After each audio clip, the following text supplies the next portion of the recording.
Bonsoir tout le monde. Bonsoir ceux qui sont avec moi ici et ceux qui vont nous suivre peut-être sur les réseaux sociaux. Aujourd'hui, c'est les 30 jours du défi 30-40. 30 pour 30 minutes par jour pendant 40 jours. Et aujourd'hui, c'est la jeunesse qui va diriger les 30-40. Et avant de continuer, je vais juste prier. Seigneur Dieu de gloire, je te dis merci pour ce temps que tu nous permets de nous réunir, Seigneur, autant en présentiel que sur les réseaux sociaux. Je te remercie et papa, je t'invite au milieu de nous. Que tu viennes prendre le contrôle, que tu viennes, Seigneur Jésus-Christ, nous diriger dans tout ce que je fais, dans tout ce que nous allons dire, tout ce que nous allons communiquer, Père éternel, que cela vient de toi, dans le nom puissant et glorieux de Jésus. Amen. Avant de continuer, j'ai ressenti vraiment un mal de tête très fort. J'avais mal à l'estomac, j'avais mal aux yeux et j'ai essayé de prier. Je sais que ce n'est pas pour moi et je vais juste, si vous avez mal à l'estomac, mal au cœur, mal à la tête, mal aux yeux, je vais juste prier. Et si c'est vous, mettez votre main là où vous avez mal et acceptez la prière qui sera faite ce soir parce que Dieu veut guérir ce soir. S'il a guéri hier, il veut guérir encore ce soir. Sa parole dit que c'est par ce meurtrissure que nous sommes guéris. Et je vais prier, je vais déclarer la guérison. Si ça vous concerne, je vais juste vous demander de mettre votre main là où ça fait mal. Et suivez ou répétez la prière avec moi. Seigneur Dieu de gloire, je sais que ce soir tu veux guérir, ce soir tu veux restaurer. Seigneur, tu veux guérir l'âme, tu veux guérir le corps aussi, Seigneur. Alors je prie, Père éternel, pour toute personne qui a mal aux yeux en ce moment, toute personne qui a mal à la tête, qui a mal à l'estomac, qui a mal au cœur, Seigneur, que tu viennes la rencontrer et que tu la guérisses dans le nom puissant de Jésus. Parce que ta parole nous dit que par tes meurtrissures, nous sommes guéris. Par tes meurtrissures, Seigneur, je déclare que mon frère ou ma soeur qui a mal à l'estomac ou qui a un mal émotionnel, Seigneur, qui est guéri dans le nom puissant de Jésus-Christ. Je déclare la guérison de Dieu ce soir. Je déclare, Seigneur Jésus-Christ, que tu guéris, tu restaures et tu libères dans le nom puissant et glorieux de Jésus. Je déclare, Père éternel, que s'il y avait des diagnostics qui ont été posés, qui ont été dits, Seigneur, tu viens, Père éternel, changer ces diagnostics dans le nom puissant de Jésus. Seigneur, que ces douleurs, que cette maladie soit spirituelle ou physique, Seigneur, tu guéris, tu ne fais exception de personne et je déclare la guérison de Dieu ce soir dans le nom de Jésus. Je déclare, Seigneur, que tu restaures un cœur brisé ce soir dans le nom de Jésus. Je déclare, Père éternel, Dieu de gloire, que tu restaures. Papa, tu guéris, Papa, même des blessures intérieures, des blessures qu'on ne peut voir, Seigneur, qu'on ne peut imaginer, mais que la personne vit, que la personne porte depuis des années, depuis, Père éternel, de temps, Seigneur, tu viens guérir toutes ces personnes, tu viens restaurer dans le nom puissant de Jésus. J'ai ainsi prié. Amen. Mon message ce soir, j'aimerais seulement pour les personnes qui sont présentes avec moi d'être à l'écoute de Dieu, mais d'être concentrés. Il ne s'agit pas de moi, il s'agit de Dieu et c'est tout le monde, même si on ne vous voit pas, c'est moi qu'on voit à la caméra, mais j'aimerais juste que tout le monde soit concentré pour contribuer à la prière. Et aujourd'hui, on va lire rapidement en Psaume chapitre 23, c'est le verset que plusieurs connaissent. Chapitre 23, le verset 4, qui dit quand je marche dans la vallée de l'ombre de la mort, je ne crains aucun mal, car tu es avec moi. Ta houlette et ton bâton me rassurent. Et le verset 5, ça dit, tu dresses devant moi une table en présence de mes ennemis, tu enduiles ma tête et ma coupe déborde. Et ces versets, c'est un verset qui m'interpelle beaucoup ce temps-ci. Et je suis allée juste sur Google regarder c'est quoi la vallée. Et quand je connaissais c'était quoi, mais je suis très visuelle, je voulais visualiser un peu comment on se comporter quand on se trouve dans la vallée. Si vous voulez regarder, vous allez voir que dans la vallée, il y a des montagnes de part et d'autre, donc à gauche, à droite. Et aussi, dans la plupart des cas, il y a de l'eau, soit devant, soit derrière. Ce qui veut dire que si tu t'es fait attaquer dans la vallée, tu as vraiment peu de chances de survivre. Parce que aller dans les montagnes, c'est très grimper une montagne, on va t'attraper, veux pas là. Et si tu cours devant toi ou derrière toi, il y a soit une rivière ou un fleuve ou quelque chose comme ça, tu vas aller peut-être te noyer si tu ne sais pas nager. Mais dans ces versets, le Seigneur, il dit, quand tu traverses la vallée de l'ombre de la mort, il est avec toi. La vallée, c'est quoi? La vallée, ça peut être une maladie qu'on t'a diagnostiquée chaque jour, tu pries, tu attends ta guérison et tu commences à désespérer. La vallée, c'est peut-être, tu es aux études, ça devient difficile, tu n'arrives plus à mémoriser comme avant, tu n'arrives plus à comprendre certaines notions comme avant. La vallée, c'est aussi des mauvaises nouvelles qui viennent à chaque fois, à chaque instant, à chaque moment. Mais qu'est-ce que le Seigneur te dit ce soir? Le Seigneur dit, quand tu traverses la vallée de l'ombre de la mort, il est avec toi. Il est conscient que dans la vallée, parce qu'il y a déjà la vallée et puis il y a l'ombre de la mort. Donc, tu te trouves dans la vallée qui est déjà, il y a déjà l'ombre de la mort qui suit. Mais ça n'effraie pas Dieu. Je voulais juste encourager quelqu'un ce soir que, peu importe la situation, parfois il y a des situations récurrentes qui viennent à chaque fois, qui viennent à chaque instant. J'ai envie d'encourager quelqu'un ce soir de s'élever, de ne pas baisser le bras, de rester focus sur Dieu. Parce qu'il dit, comme je l'ai lu dans le verset 4 de Psaume 23, qui dit, quand je marche dans la vallée de l'ombre de la mort, Dieu est avec moi.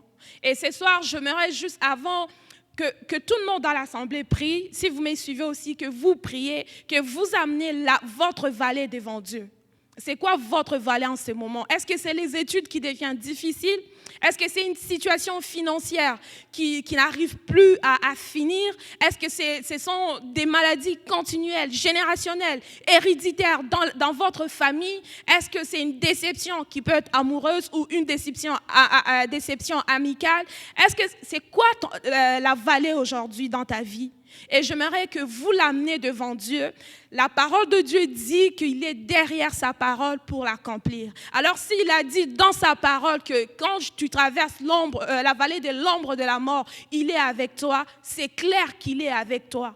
Alors j'aimerais que ce soir ensemble, qu'on amène nos vallées devant Dieu, qu'on amène ce qui nous fait mal. Ça peut être une blessure qui date de longtemps, qui date de notre jeune âge, une déception, papa est parti, il nous a abandonnés et ça a créé une blessure en dedans de nous. Dieu est capable de guérir ces blessures-là. Comme je l'ai dit dans ma prière précédente, Dieu, il guérit les corps, il guérit l'âme, il guérit l'esprit. Il guérit tout, des situations difficiles, de choses que tu ne peux pas dire, que tu ne peux pas te confier à une personne, peut-être parce que tu as honte, ou peut-être tu te dis, la personne ne va pas me comprendre. Dieu, il veut te comprendre. Et pour cela, il veut juste qu'on s'approche de lui. Et quelle est ta vallée ce soir? Quelle est la situation qui perturbe ce soir? Et je nous demande, nous tous, même moi, j'ai des vallées dans ma vie, là. C'est comme, je ne m'exclus pas de la situation, mais je veux juste nous encourager ce soir de prier pour cette vallée. Ça peut être une vallée ou deux ou multiples vallées dans nos vies, mais je vous encourage ce soir à prier, à ce que Dieu intervienne, parce que c'est dans sa parole. Mettez-lui à l'épreuve, c'est sa parole qui dit, quand je traverse la vallée de l'ombre de la mort, il sera avec moi. Alors on va prier dans le nom de Jésus. Seigneur, ce soir, Père éternel, tu connais la vallée de tout un chacun. Seigneur, tu connais ce qu'on traverse. Seigneur, autant ici, en présentiel qu'en ligne, Seigneur Jésus. Je prie pour moi, je prie pour mes frères, je prie pour mes sœurs, Seigneur Jésus, que tu viennes le rencontrer, Seigneur, dans leurs besoins, Papa. Peu importe la grandeur de la vallée, Seigneur, je déclare ce soir que le nom de Dieu est plus grand que toute vallée dans le nom de Jésus. Seigneur, peu importe la vallée qui s'est changée en forteresse, qui s'est changée, Seigneur Jésus, en béton, Seigneur, ton nom est plus grand, ton nom est plus puissant, Seigneur Jésus-Christ. Seigneur, tu connais toutes les personnes qui me suivent en ce moment, tu connais les défis, tu connais leurs combats, tu connais, Seigneur, ce qui fait mal, Seigneur, dans leur intimité, tu les connais. Je prie, Père éternel, que tu viennes les rencontrer et que tu viennes, Seigneur, les soutenir, que tu viennes, Père éternel, Dieu de gloire, les encourager, que tu viennes, Seigneur Jésus-Christ, le rencontrer dans le nom puissant de Jésus. Seigneur, viens, Père éternel, opérer un miracle. Seigneur, ce soir, je demande un miracle pour mon frère. Je demande un miracle pour ma soeur. Je demande, Père éternel, que tu te révèles comme un bon papa. Seigneur, celui qui n'a jamais goûté à l'amour d'un père, Seigneur, que tu viens le rencontrer en ce moment dans le nom puissant de Jésus. Seigneur, Père éternel, que celui ou celle qui est malade, Seigneur, que tu viennes guérir parce que ta parole est claire qui dit que par tes meurtrissures, nous sommes guéris. Seigneur, ce n'est pas que nous serons guéris, mais que nous sommes guéris. Ce soir, je déclare, Père éternel, que tu viennes rencontrer chaque personne. Seigneur, dans son cœur, dans ses pensées, Père éternel, dans son intimité, même dans sa famille. Papa, tu viennes réconcilier les familles ce soir dans le nom de Jésus. Seigneur, tu viennes, Père éternel, Dieu de gloire, bénir. Seigneur, bénir là où on avait maudit, tu viens bénir dans le nom de Jésus-Christ. Seigneur, je déclare la vie là où il y avait la mort. Je déclare la santé là où il y avait la maladie. Je déclare la guérison là où il y avait, Seigneur, de blessures intérieures, là où il y avait des blessures émotionnelles. Seigneur, tu amènes la guérison dans le nom puissant et glorieux de Jésus-Christ. Seigneur, je te remercie de ce que tu fais ce soir. Je te remercie, Père éternel, Dieu de gloire, de ce que tu fais ce soir. Merci de venir agir, merci de venir guérir, merci de venir restaurer. Papa, ce soir, je prie, Père éternel, pour nos leaders, autant spirituels que nos leaders politiques, Seigneur. Je prie pour le Premier ministre, Père éternel, Dieu de gloire, que tu viennes, Seigneur, le rencontrer, que tu lui donnes la sagesse qu'il faut, que tu lui donnes l'intelligence qu'il faut, Seigneur, afin qu'il prenne des décisions, Seigneur, qui viennent de toi, qui émanent de toi, au nom puissant de Jésus-Christ. Seigneur, je prie pour la vie ce soir. Je prie pour la vie et la vie en abondance, Papa, parce que c'est écrit dans ta parole, Père éternel, Dieu de gloire. Seigneur, je déclare la vie, je déclare la santé, je déclare, Seigneur, des bénédictions autant financières. Je déclare, Père éternel, que tu viennes rencontrer un cœur ce soir dans le nom puissant et glorieux de Jésus. Alors, pour ceux qui ne savent pas, le défi 30-40 est basé sur les livres d'Ésaïe, chapitre 60, verset 1, qui dit, je les connais par cœur, mais je vais aller les lire. Ça dit, le premier verset, ça dit, « Lève-toi, sois éclairé, car ta lumière arrive. Et la gloire de l'Éternel s'élève sur toi. » Le verset 2, je vais lire jusqu'à 3. Le verset 10 dit, « Voici le ténèbre couvre la terre et l'obscurité le peuple. Mais sur toi, l'Éternel s'élève. Sur toi, sa lumière apparaît. » Et le verset 3 dit, « Des nations marchent à ta lumière et des rois à la clarté de tes rayons. » Ici, le premier verset, c'est comme l'ordre que Dieu nous donne.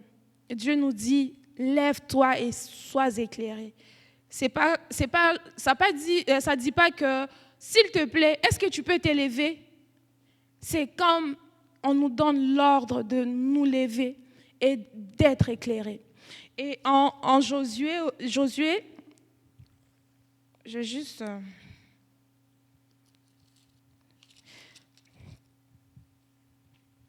Dans Josué chapitre 1, verset 9,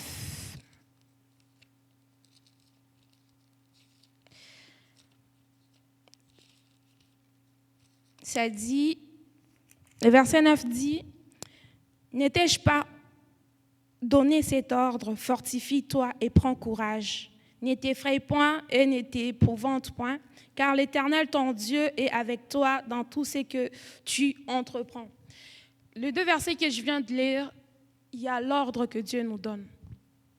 Il y a l'ordre que Dieu veut qu'on s'élève. Josué, ça dit, fortifie-toi et prends courage. Peut-être il y a des situations dans nos vies qui perdurent. Quand on a l'impression qu'on est en train de sortir dans une situation, une autre arrive. Quand on a l'impression qu'on va passer ses cours, il y a l'échec qui arrive. Je ne sais pas pourquoi aujourd'hui j'ai mis l'emphase sur les études. Ça peut parler à quelqu'un que c'est, en plus, les conditions dans lesquelles la majorité étudie cette année sont très difficiles. Et peut-être que tu commences à désespérer. Peut-être que tu te poses des questions sur le choix de la carrière ou sur le choix de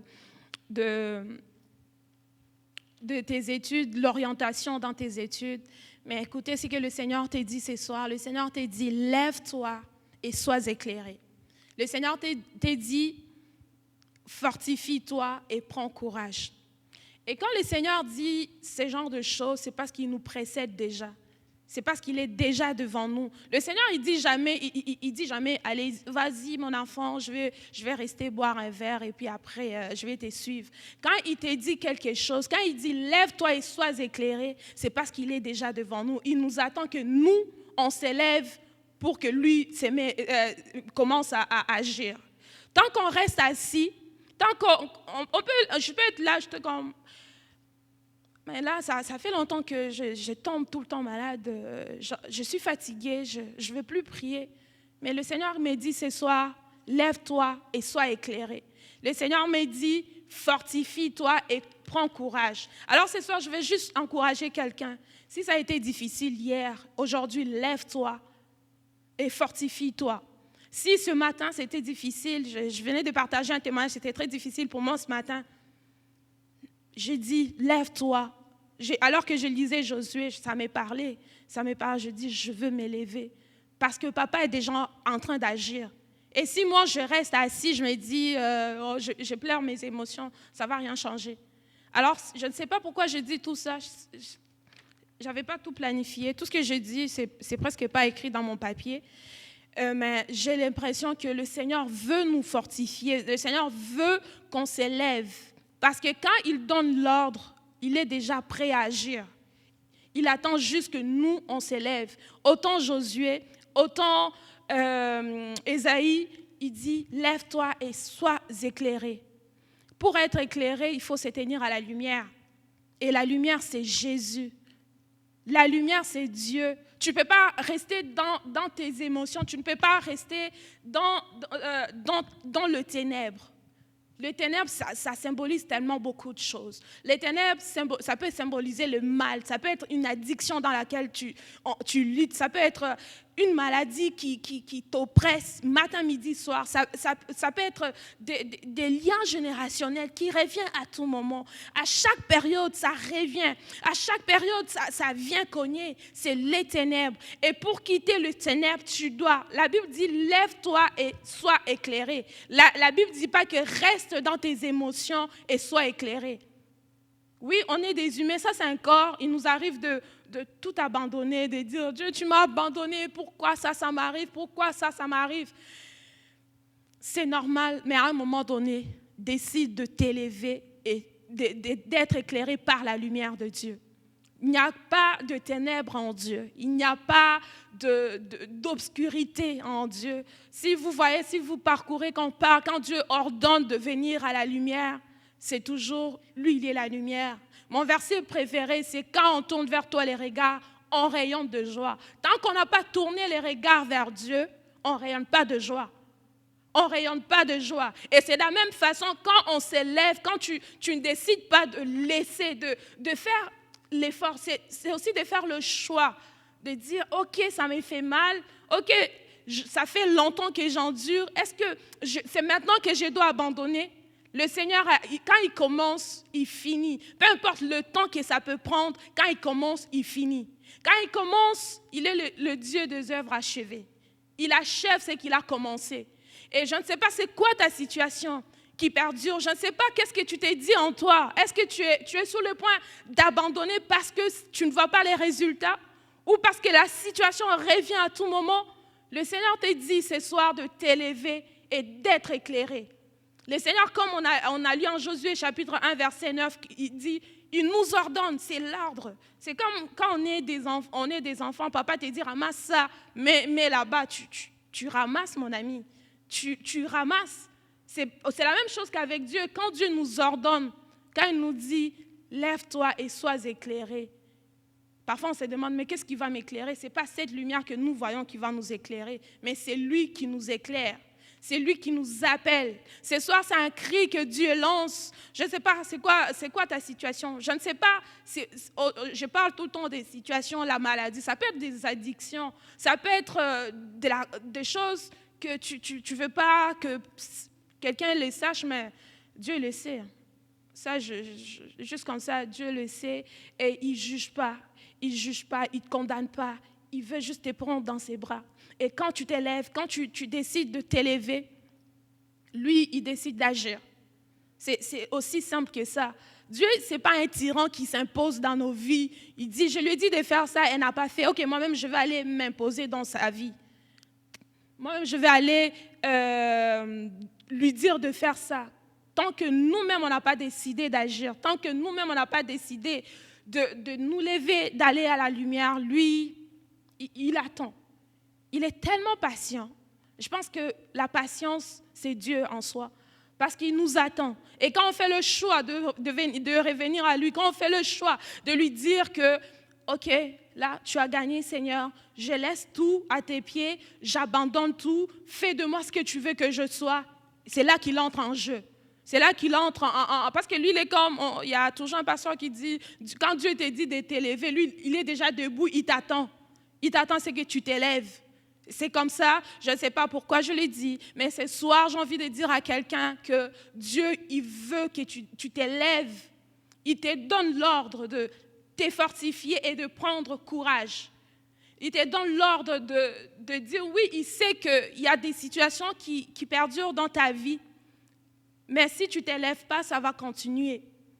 Ce soir, il est question de faire un choix entre rester dans ce que nous vivons ou aller vers Dieu. Est-ce qu'on est d'accord avec moi? Je vois tout le monde me regarder. Mais c'est ça, ce soir, je veux juste encourager quelqu'un. J'avais écrit quelque chose.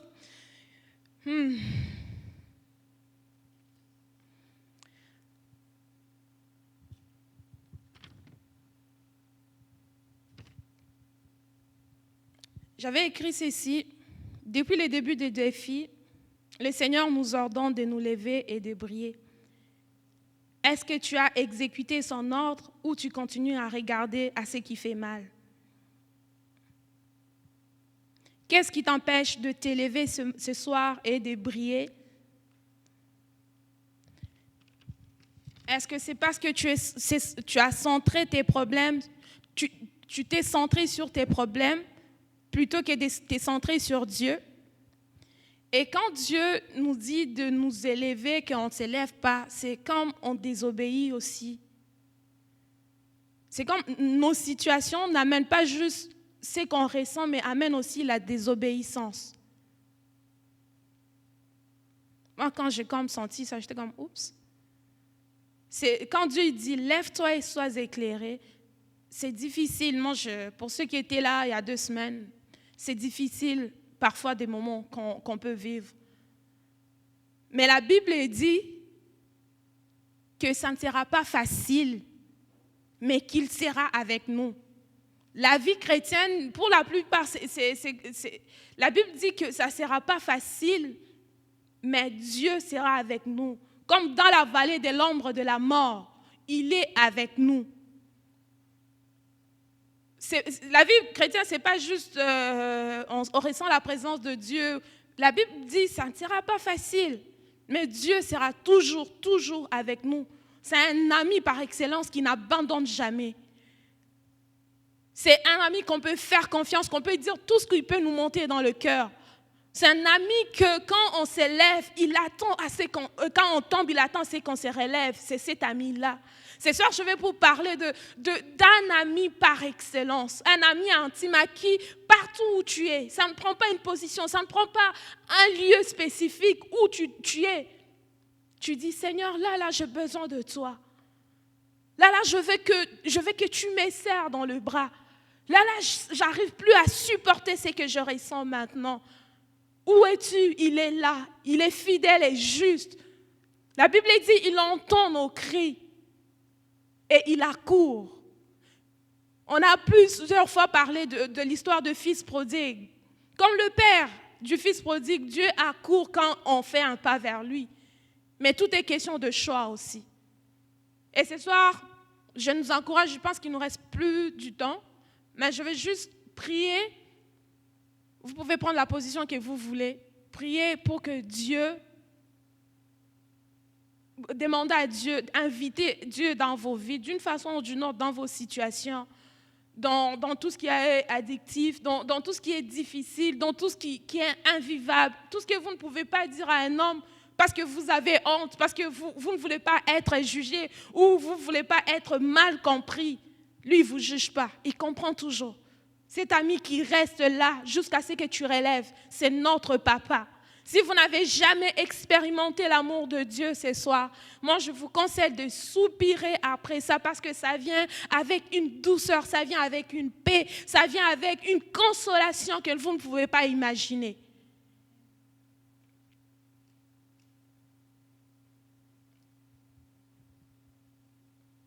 Seigneur, ce soir, Seigneur, tu veux guérir. Ce soir, tu veux réconforter. Et je prie, Seigneur, alors que mes frères, que mes sœurs t'ouvrent leur cœur, Seigneur, que tu viens les rencontrer dans le nom de Jésus. Seigneur, que tu viennes les visiter, Seigneur. Que tu viennes prendre ce qui pèse parce que ton fardeau à toi est doux et léger, Seigneur. Ce soir, avec mes soeurs, on fait le choix de déposer le fardeau au pied de la croix, Seigneur, pour que toi, tu nous donnes ton fardeau à toi, Père. Seigneur, je prie que tu viennes consoler un cœur meurtri. Je prie, Seigneur Jésus-Christ, que tu viennes, Père éternel, ramener la paix, Seigneur, là où il y avait les tourments. Seigneur, que tu viennes ramener la tranquillité, là où il y avait, Seigneur, la condamnation.